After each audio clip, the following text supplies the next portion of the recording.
பூர்ணாகுதி முடிஞ்சு நாம் திரும்பி வரைச்சி அந்த ஹோம சாம்பல் நமக்கு கொடுப்பாங்க. அந்த சாம்பலை வீட்டில் வாங்கிட்டு வந்து வைங்க. கெட்ட கனவுகள் வருது அப்படின்னு சில பேர் சொல்லச்சே வீட்டில் பூஜை ரூமில் வச்சா நல்லது, அல்லது படுக்கை அறையில் ஓரத்தில் அந்த சாம்பல் ஒரு சின்ன டப்பாவில் போட்டு வைங்க.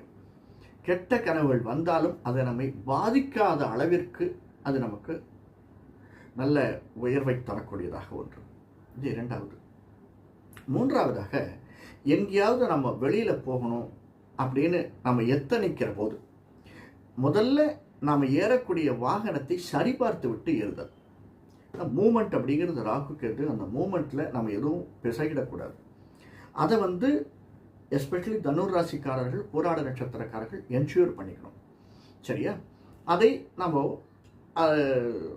சாதாரணமாக செவ்வாயும் ராகுவும் சேர்ந்தால் ரொம்ப வாலட்டைலாக இருக்கும். அதுவும் அவர்கள்